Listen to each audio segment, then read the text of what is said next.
Good morning, dear children. Welcome to chemistry class once again. In my previous class, I've completed the first chapter, and what was the name? Matter and its composition. So today I'm going to start the new chapter, and the name of the chapter is Physical and Chemical Changes. In this chapter, we will learn about the changes. We will see about the changes. There are different types of changes are there. So we are going to see about the changes in this chapter. So now let's start.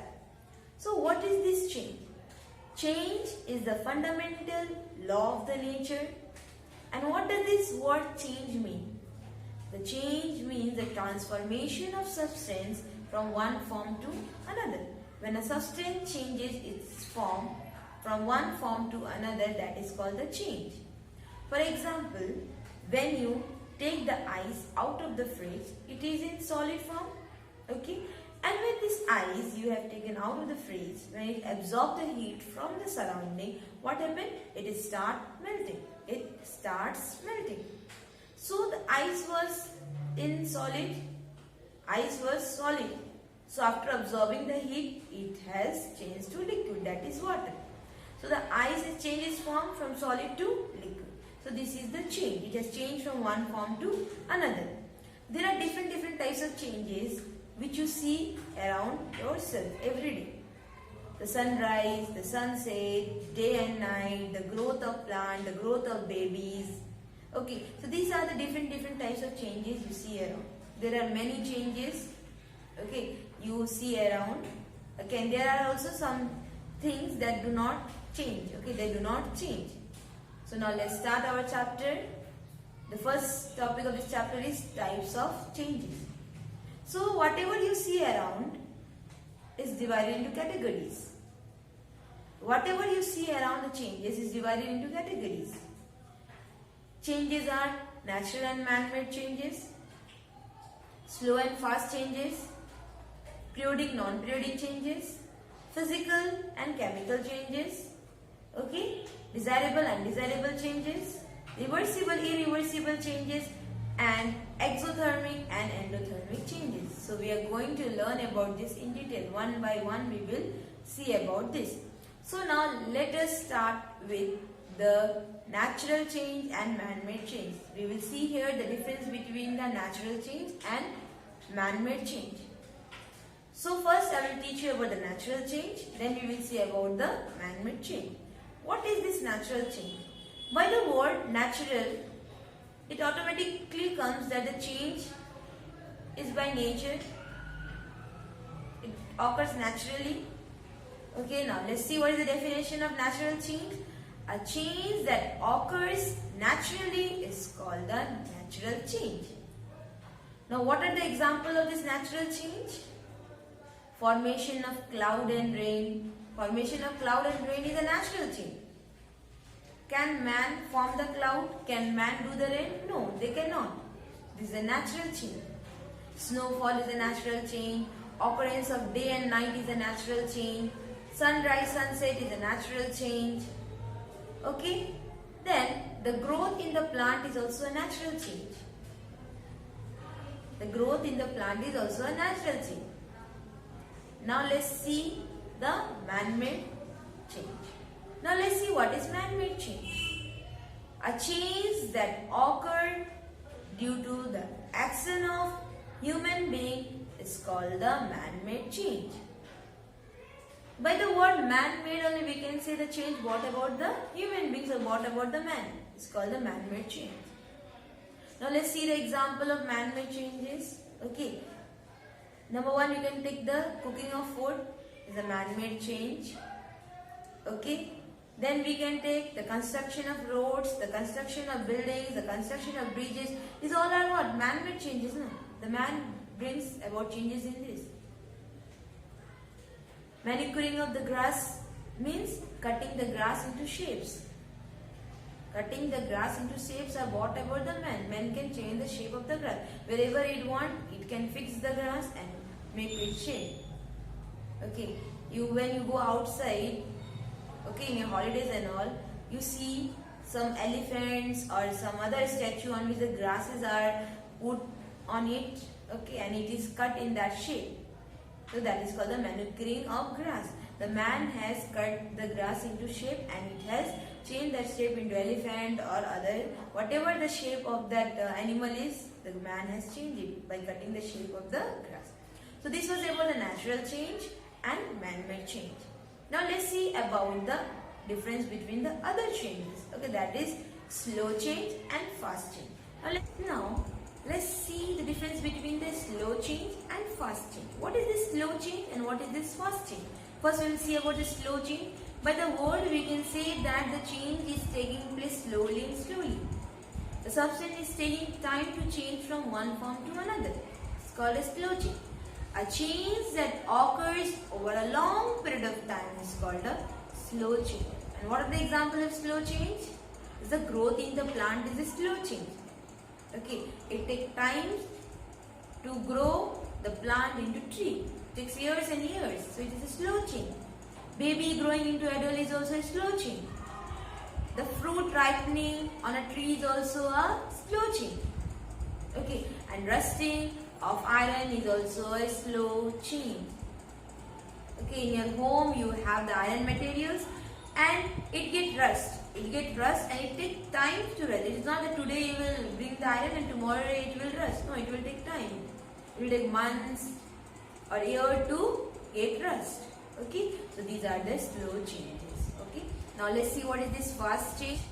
A change that occurs over a short period of time is called the fast change.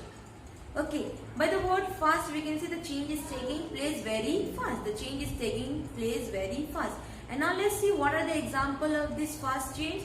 The burning of candle is a fast change. The burning of fuel is a fast change. The formation of bubbles and adding vinegar to sodium bicarbonate is also a fast change.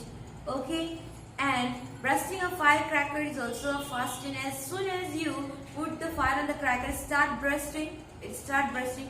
And the burning of paper is also a fast change. As soon as you bring the paper near the fire, it catches fire easily and very fast and it changes into ash. Okay, so burning of paper is also a fast change. So this was about the fast change and the slow change. Now let's see what is periodic change and non-periodic change. A change that is repeated after a regular interval of time is called a periodic change.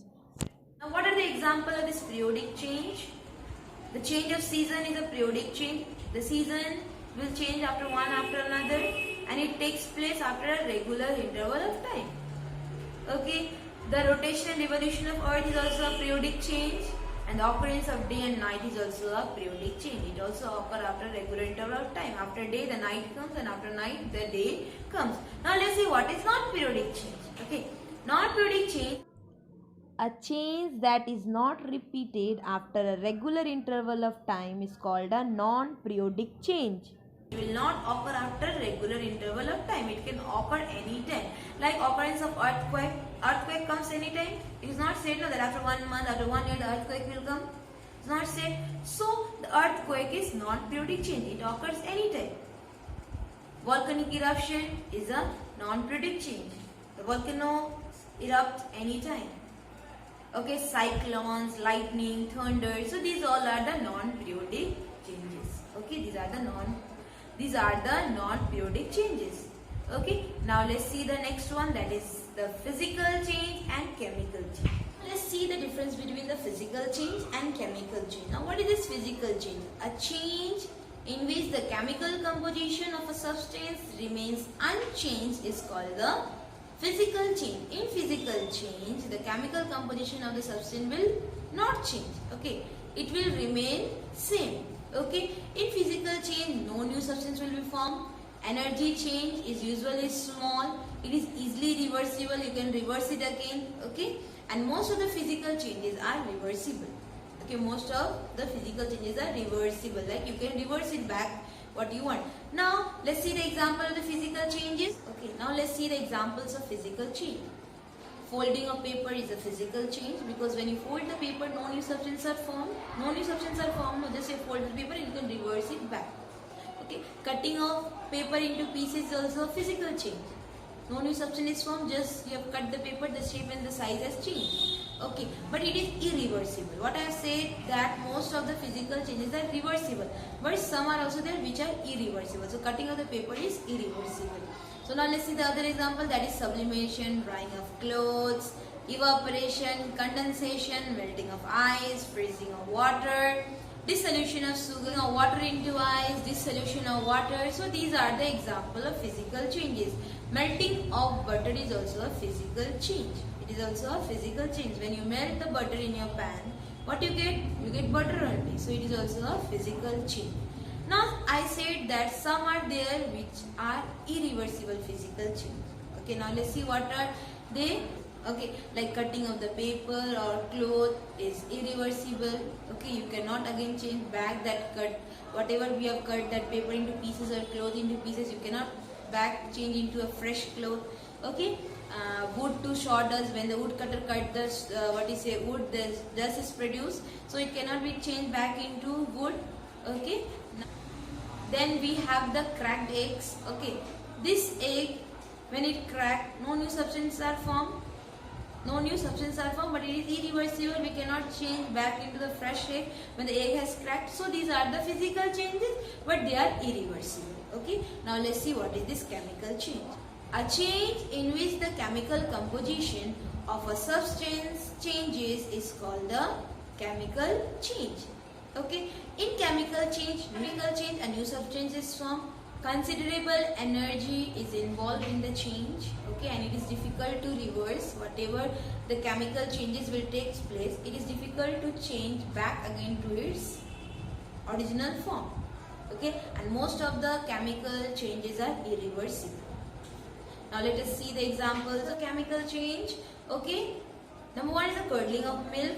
Once the milk gets curdled, okay, you cannot change back into the milk again. So it is a chemical change. We cannot reverse it. The burning of wood is also a chemical change. When the wood burns, it produces ash. What is the product we get after burning the wood is ash. We cannot convert this ash back to the wood. Okay, formation of compound is also a chemical change.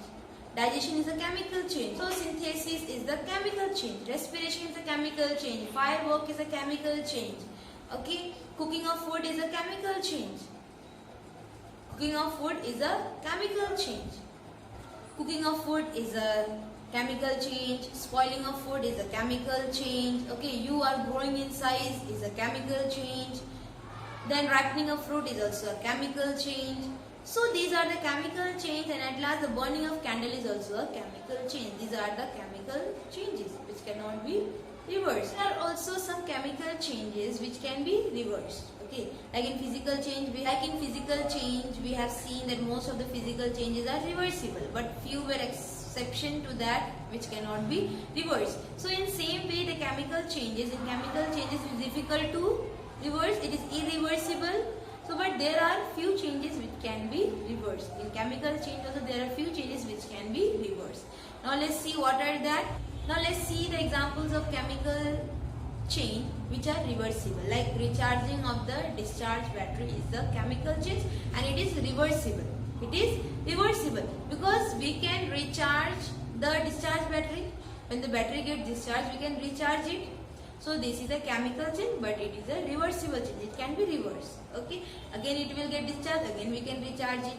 Okay, decomposition of ammonia gas, decomposition of ammonium chloride, decomposition of calcium carbonate on heating in a closed system. These all are the reversible change. These all are chemical change, but they are reversible. We can get back the substance again. Okay, so these are the chemical changes, and it is reversible. Okay, now let's see one experiment in which it will show us about the physical change and chemical change. Now there is one activity to show the physical and chemical change. Now let's see what is the aim of this activity. To observe the physical and chemical changes using iron and sulfur. And what are the materials required? Watch glass, spatula, test tube holder, burner or spirit lamp, bar magnet, iron fillings and sulfur powder. So these are the materials required. Okay, now what you have to do? Now let us do the activity. Okay, what you will do, in one watch glass, you will take a clean watch glass, you will take iron filling, and in the other one you will take the yellow sulfur powder. Okay, and what you will do, you will mix them with the help of spatula. You will mix the iron fillings and yellow sulfur powder. You will mix them. After mixing, you will bring the bar magnet near to the mixture. Okay, and what you have observed, I will say afterwards. Now what you will do, after bringing the bar magnet near to it, okay, and whatever you have observed, now keep aside. I will tell you afterwards what you have observed. Okay, now keep the magnet separate, and whatever the mixture you do, now you keep the bar magnet separate. Okay, now whatever the mixture you have of iron fillings and yellow sulfur powder, you will keep in a test tube and you will heat it strongly. Okay, after heating, what you will do, you will pour the mixture again in the watch glass, and again you will bring the bar magnet. Once you have bought the bar magnet before heating, when you have just mixed the iron filling and sulfur, now you will again bring the bar magnet when you have heated the mixture of yellow sulfur powder and iron fillings. Now what you will observe?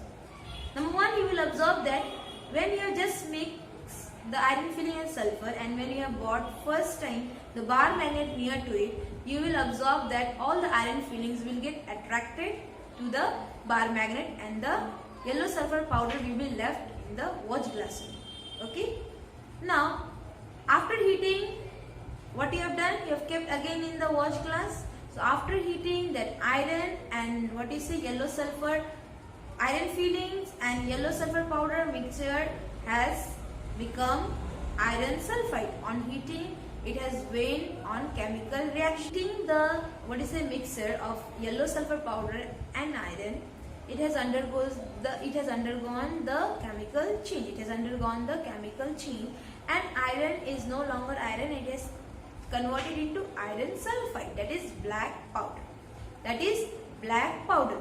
Now you will bring the magnet near to it when you have heated the mixture, and when you brought the magnet again near to it, you will see that the iron will not get attracted to the magnet. Okay, if some of the iron fillings which has remained unreacted, which is not reacted, okay, so it can get attracted to the magnet, but after chemical change, this iron and this sulfur, when you have heated, it has converted into iron sulfide. So when you will bring the bar magnet again near to it, it will not get attracted. Okay, it will not get attracted, and if some of the iron fillings remain unreacted, that can get attracted, but it will not get attracted. Okay, because it has changed into iron sulfide.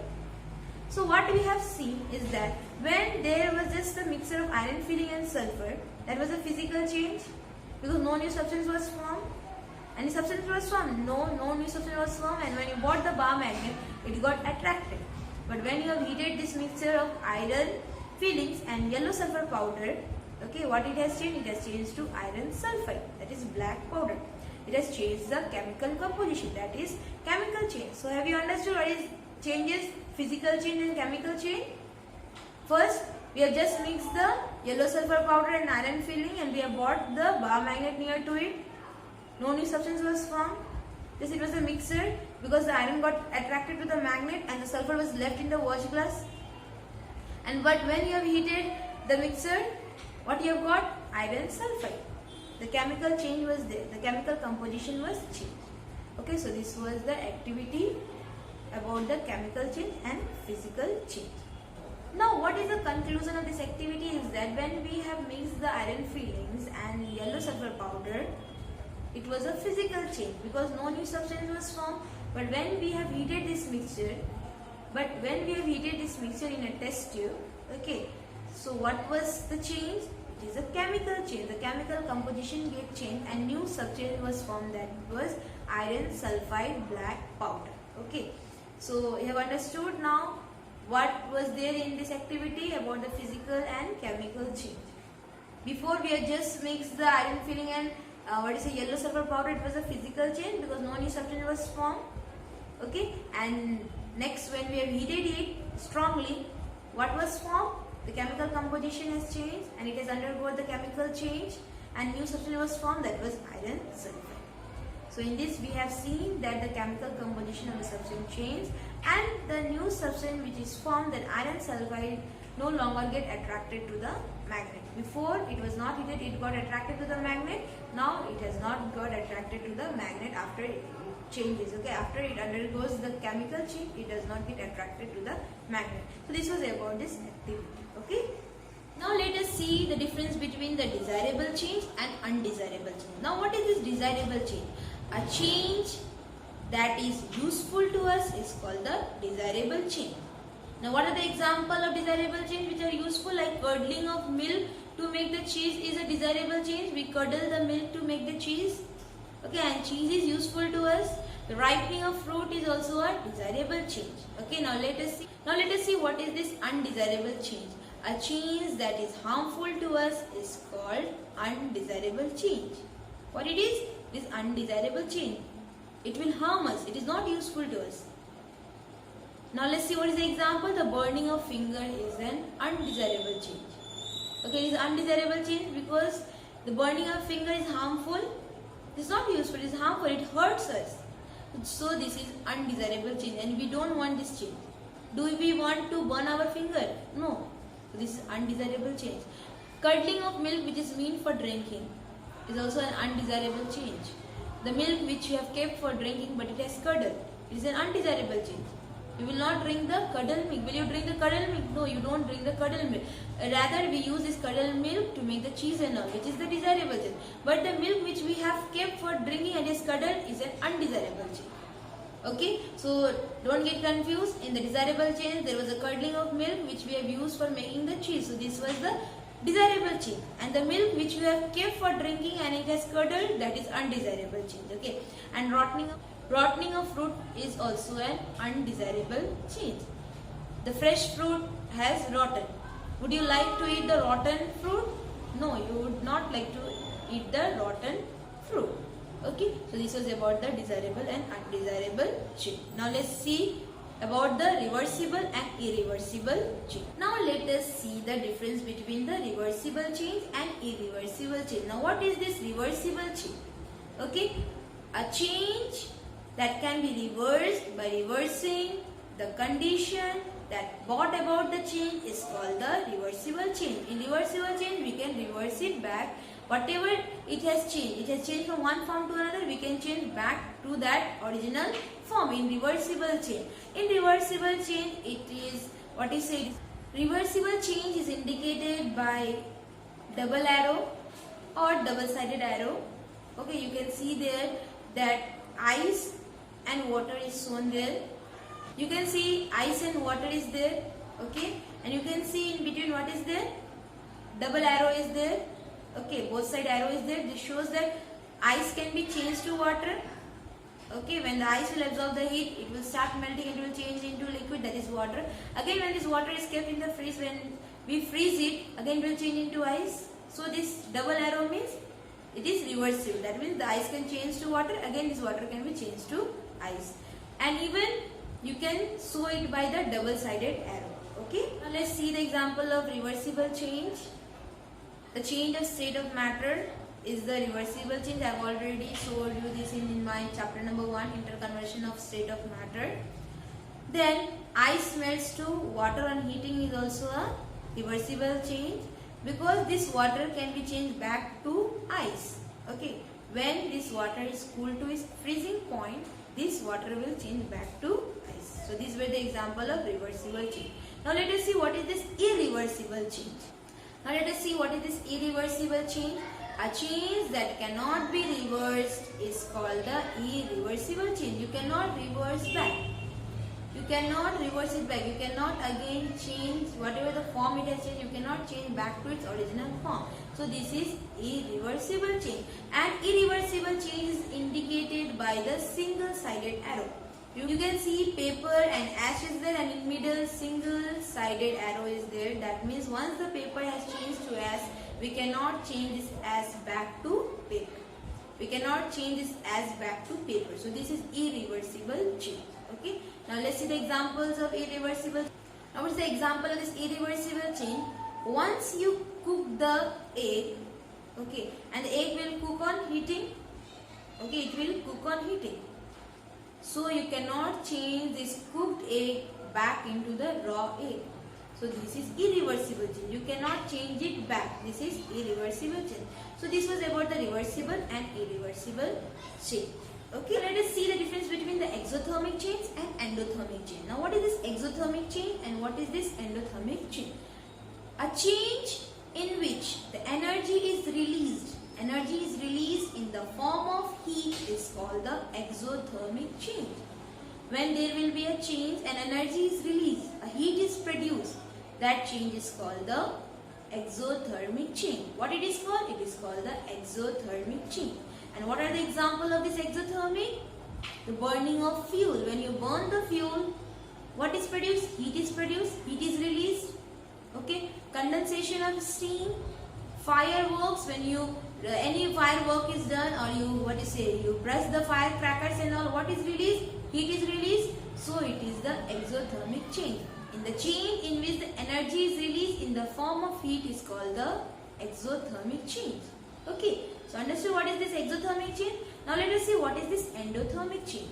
Okay, a change in which the energy is absorbed in the form of heat is called the endothermic change. So what is endothermic? A change in which the energy is absorbed in the form of heat is called the endothermic. It's called the endothermic change. So have you understood the difference between the exothermic and endothermic? In exothermic, energy is released in the form of heat, and endothermic energy is absorbed in the form of heat.